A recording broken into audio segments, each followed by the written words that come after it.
Okay, Chapter 1 from the 16th edition of Cengage, Warren, and Jones Corporate Financial Accounting.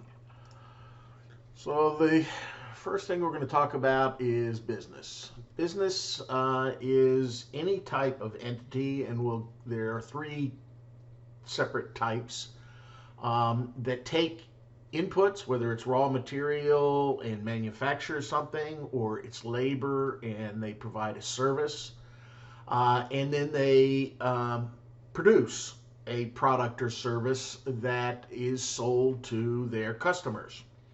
Um, Profit from those businesses is the difference between the total revenue received for those goods or services minus the expenses that are incurred, the costs that are incurred in order to generate those goods or services. So there are three types of businesses, no matter how they're organized. There are service businesses that provide services. These are accountants and CPAs, lawyers, doctors, cleaning services, landscaping. These are all services that provide labor in exchange for a fee. And then there's retail businesses that sell products that are manufactured by other entities and are do sell to the end consumer in most cases. And then there are manufacturers, and these are people like Apple Computers, Dell, Ford Motor Company, and the like. So they engage in three types of activities: operating, investing, and financing. Operating is the day to day business. This is manufacturing, delivering your services, selling your retail goods to the consumers, day in and day out. Investing are long term assets, so buying a new store, buying a new manufacturing piece of manufacturing equipment, buying a new taxi for a taxi service. And then lastly, financing activities are the long term liabilities and stockholders' equity that the business uses in order to finance the other two types of activities. So here's a general just graphic about it. Business activities are done by a company. They do operating. They sell customers and supplies. They invest in buildings and equipment, and then they finance through creditors and or their owners. The role in accounting is to provide a record of all three of those activities. Uh, we analyze business transactions. We categorize those business transactions into a set of accounts, and then we classify those and record them. And that provides feedback to the users of financial statements as to the operations and current state of the business.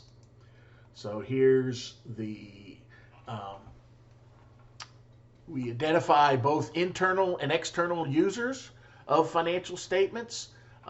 External are investors, creditors, the government, consumers, potential employees.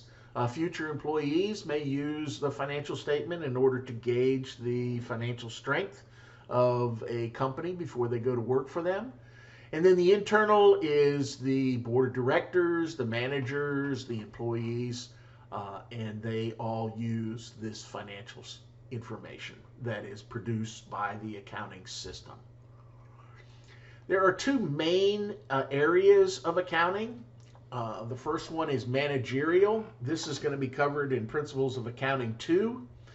This is primarily for internal users only, managers and employees. It is whatever they need in order to run the business. So managerial has a very broad scope and covers a great deal of very specific information to gauge anything from whether we should offer a new product, how much are we making on individual products, to what is the return on investment for a new manufacturing plant or a new piece of equipment. Financial accounting is what we're going to cover in this course.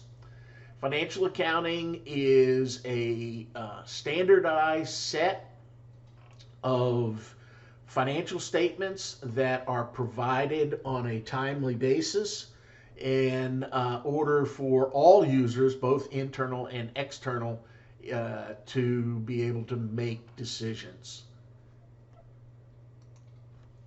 The role of ethics has taken a much more important role in accounting from the years 1999 and 2000. They had a couple of failures within accounting. We had Countrywide that was paid, the CEO misled investors. Enron fraudulently inflated its financial results by doing what is known as off-the-book financing. So they had a lot of debt out there that wasn't recorded in the financial statements, and that led to the eventual failure of the company. The senior executives were criminally indicted, and a great number of them spent time in jail because of the fraud. Goldman Sachs omitted key facts.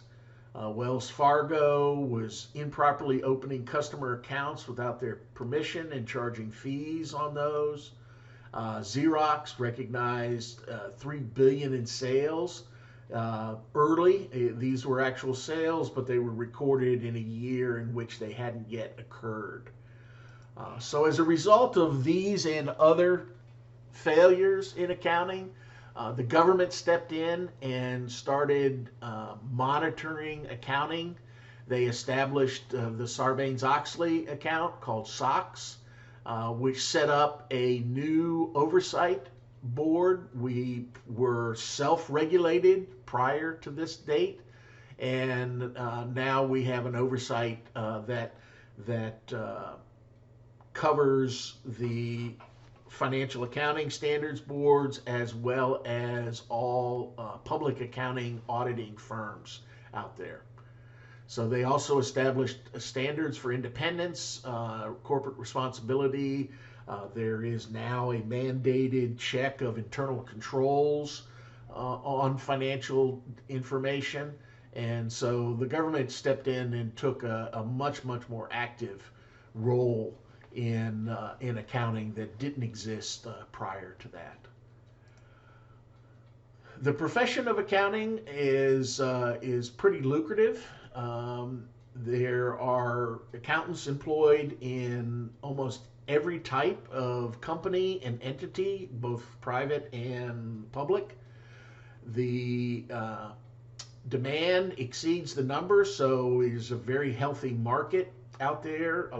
Most of the accountants that graduate from the Masters of Science degree in accounting here at UIW have jobs when they graduate. So private accountants are within a company, and they work for Tesoro and USAA and Rackspace and Whataburger and a wide variety of employers here in town. And then there are public accountants who work in public accounting firms. Annual starting salaries, this is from 2020. Private accounting is about 40 to mid 50s, sometimes upwards of 65 for a budget analyst. And they have internal auditors as well. Valero hires a great deal of our graduates in that role. And then public accounting there are 4 major public accounting firms that are worldwide. They include KPMG, Ernst & Young, Price Waterhouse, and Deloitte. And so those are the major employers. We have two of them here in town. Ernst & Young hires one or two graduates every year, which for our small program, only graduating 20 to 30 accountants a year, that's pretty impressive for us, and we're pretty happy about them, and they're happy with our graduates. So as I said, public accountants are individuals that eventually become CPAs, certified public accountants. This is a state licensure overseen by the State Board of Public Accountancy here in Texas. The statistics are that the difference in a lifetime of salary between a CPA and a non-CPA is about $1 million. So you can expect to earn about $1 million more as a CPA than you would otherwise. So financial accounting, which is what we're going to cover in this course, is guided by generally accepted accounting principles, GAAP. These are a set of rules, 30,000 pages of rules and interpretations and assumptions that cover everything from general classification of transactions to financial statements and how financial statements are generated and the assumptions and principles that guide that. The Financial Accounting Standards Board, which is a private entity, it is overseen by the Public Accounting Oversight Board, but it is a private, and it's a mix of professors and government employees and private employees. So it's a mix of individuals appointed to that, and they develop the accounting standards. They maintain the standards codification. We have accessed that through a checkpoint database in our library. And so automatically as the FASB changes accounting standards and updates things, then these are maintained and always current within the codification.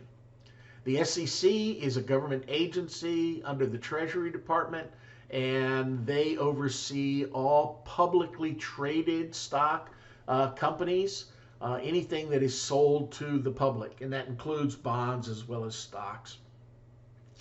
And then outside, the equivalent to the FASB is the International Accounting Standards Board, and they produce the international financial standards, and so IFRS, financial reporting standards, and that is what most of the world utilizes outside of the United States. So financial information, in order to be useful, it must be relevant, it has the potential to impact decision making, and it has to have a faithful representation, which means the accuracy is of the entity is intact. Then financial information, in order to be relevant and faithful, needs to be comparable. So whatever was done last year as far as following the various options within GAAP needs to be followed this year. And it needs to be verified. Public accounting auditors come in and attest to that verification. It must be timely and it must be understandable. Financial statements are not to be understood by everyone, but anyone with a knowledge in the training in the background should be able to read a set of financial statements from any company. The assumptions that are underlying all of this is monetary. The monetary unit is single. So U.S. companies use the U.S. dollars, European companies use the euro, Japanese companies use the yen. but the financial statements are all stated in that one currency. So if they have international operations that operate in another currency, that currency has to be translated in order to be consolidated into the financial statements. And the time period is a specific period of time, traditionally a year, that the financial statement represents. The annual accounting period is the fiscal year. It can be either a natural business year, and that is like most retailers, Target, Walmart, etc., they use the end of January as their year end because that includes the holiday and post-Christmas sales that go in, and so they include that. Things like the NFL has a February year end so that it is after the Super Bowl. Same with hockey and the NBA, it's after the playoffs. That's their natural business year. The business entity is that the activity only represents the transactions and the assets and liabilities of the actual entity. It doesn't include any personal debt that maybe the owners may have. And then a going concern is that the operation will continue to operate going into the future. There are three forms of business. Sole proprietor is owned by one individual. 70% of the business entities in the United States are organized in this. This is your landscaping business, a single lawyer office, a single accountant CPA firm. These are all sole proprietors. And they don't generate the bulk of the revenue, but they do they are easy and inexpensive to organize. You can become a sole proprietor just by deciding to do so. There's no registration involved. There's no reporting involved other than your tax return, your individual tax return. You add a form to that called a Schedule C, and that then becomes your reporting to the IRS. A partnership is two or more. This encompasses 10% of the businesses. These are larger law firms, larger CPA firms, a consortium of doctors are all partnerships, and they are also relatively easy to organize. They can now be organized and have limited liabilities, which I'll describe here in a second when I get to corporations. And there's many businesses out there that utilize that form of business. And then the last one, overwhelmingly 90% of the business revenues that are generated is generated by 20% of the actual organizations. These are corporations. These are actual legal entities under a state law. They are separate taxable entities. They are owned by shareholders. So as you can see, Alphabet, which owns Google, Apple, Ford Motor Company are the examples. They are easy to change ownership. You can sell shares of stock from one individual to another on an open, publicly traded market. It is a great way to generate revenues for an entity. And then limited liabilities are partnerships that act like corporations. So they have tax and legal advantages. They're still taxed like a partnership. So the income is not taxed at a corporate rate. It is passed on to the individual owners. So the principles under financial accounting is the measurement, how much a business transaction will be valued at. It is a historical cost between two independent parties, and we record that at the cost principle. So no matter on the balance sheet, transactions are recorded no matter when they occurred. based on the historical value of that transaction when it was first initiated. Revenue is the amount earned. We determine when revenue is recognized by a set of assumptions. Normally, it is when the value of the item that is being sold changes hands. And then expenses are used to generate revenues. And we want to match all of the expenses within a period with the revenue that is being generated. And that's the matching principle. So we want to make sure that we capture everything that was incurred, whether it's been paid out in cash or not, in that same period. All of the items that are owned by a business in order to conduct its business are its assets. So this is their cash, their accounts receivable, amounts owed to them by their customers, any stocks or bonds that they own in as far as investments. It's all of their inventory. It's all of their equipment, their buildings, their vehicles, everything that the business owns in order to conduct their business. Everything that is owed outside of the business to unrelated third parties are called liabilities. And then what's left over is what's the right of the owners. So everything that is within the business, total of all the assets, minus its liabilities, is the equity in the business. In a corporation, that's called stockholders' equity. For a proprietorship or partnership or LLC, it's called owner's equity. So here is the accounting equation. Assets equals liabilities plus stockholders' equity.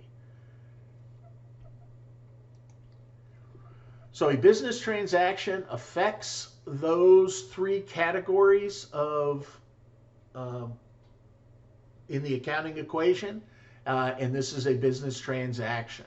So we're going to go over a number of those. I'm going to go through them relatively quickly. You can always rewind and replay them if you need further clarification. So Chris Clark is going to open up a Net Solutions. It's a computer service corporation. For $25,000 in exchange for all of the common stock.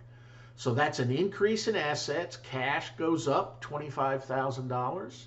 And then stockholders' equity, common stock, also goes up. So the accounting equation balances. 25,000 equals 25,000.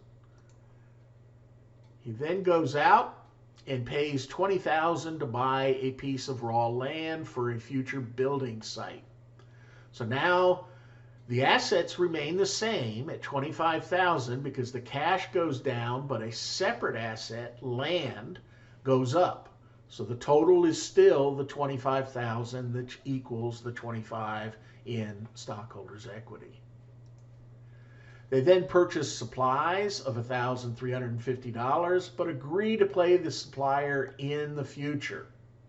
So this is an accounts payable. It's a liability, an amount that is owed by the corporation to their supplies vendor. And so supplies are going to be used up in the business. So this is an asset initially. And as we utilize those supplies to generate revenues, we will expense them. So the transaction here is an increase in a third type of asset and now an increase in a liability. But once again, the accounting equation always balances, in this case at $26,350. We then provided some services to our customers and they paid us in cash, $7,500. So this is an increase in the asset, but it's an increase in a stockholders' equity account.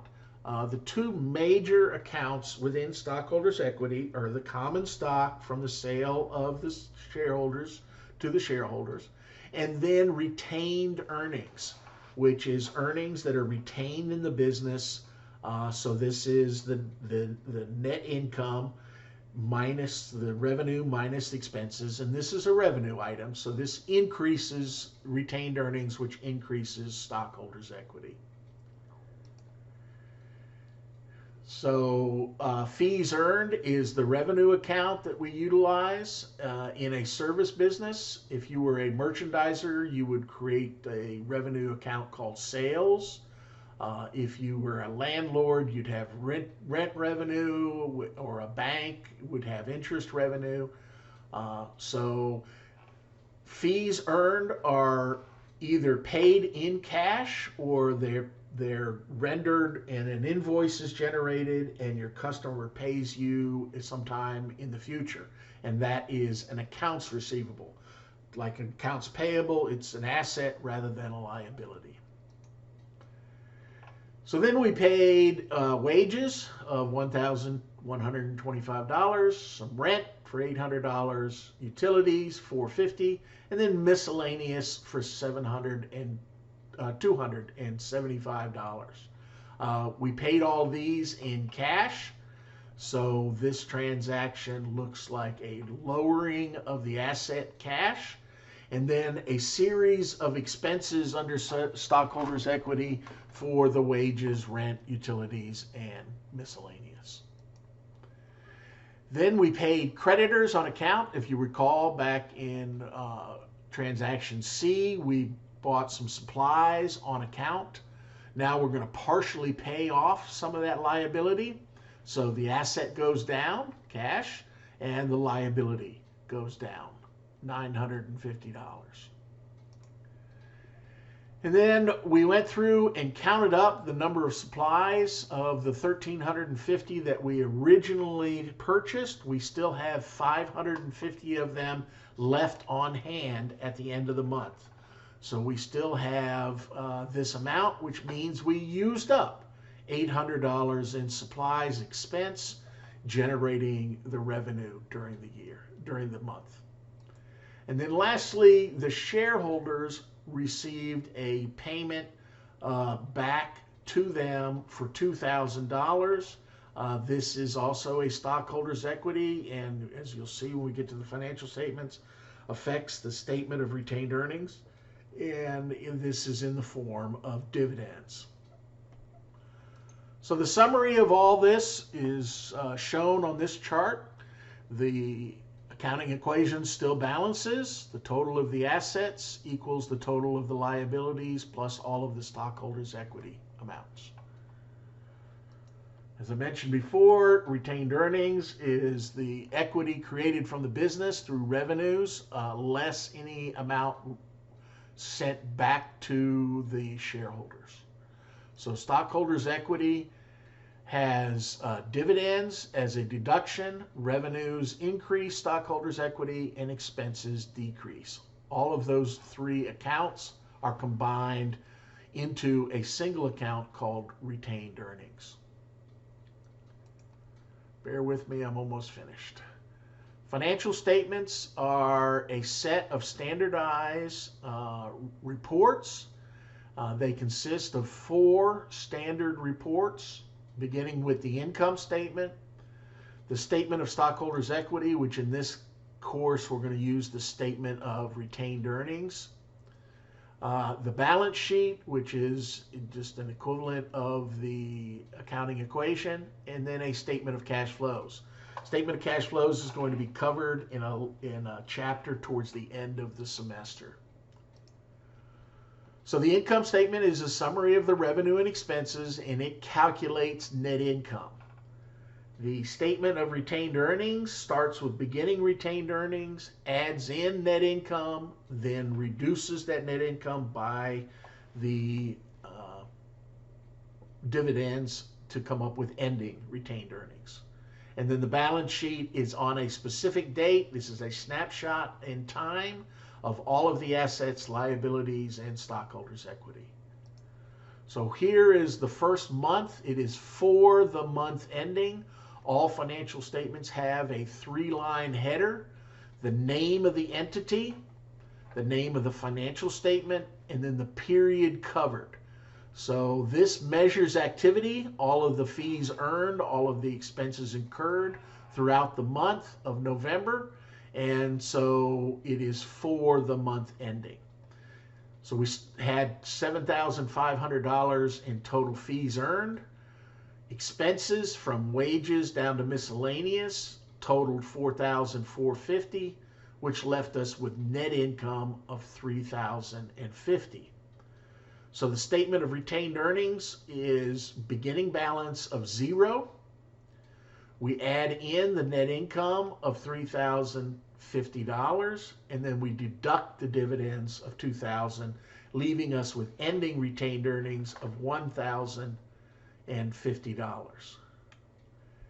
The balance sheet has cash, supplies, land for total assets of the $26,450. We still owe $400 to our supplies vendor. We have the original $25,000 of common stock, and then the retained earnings balance of $1,050. Add that all up, and we get the same $26,450. So the income statement is all of the revenues and expenses matched together for net income. If the revenues are not high enough to cover all the expenses, we have a net loss rather than net income. The statement of retained earnings is the retained earnings calculation. And then the balance sheet is the assets, liabilities, and stockholders' equity. So that's it for the first chapter.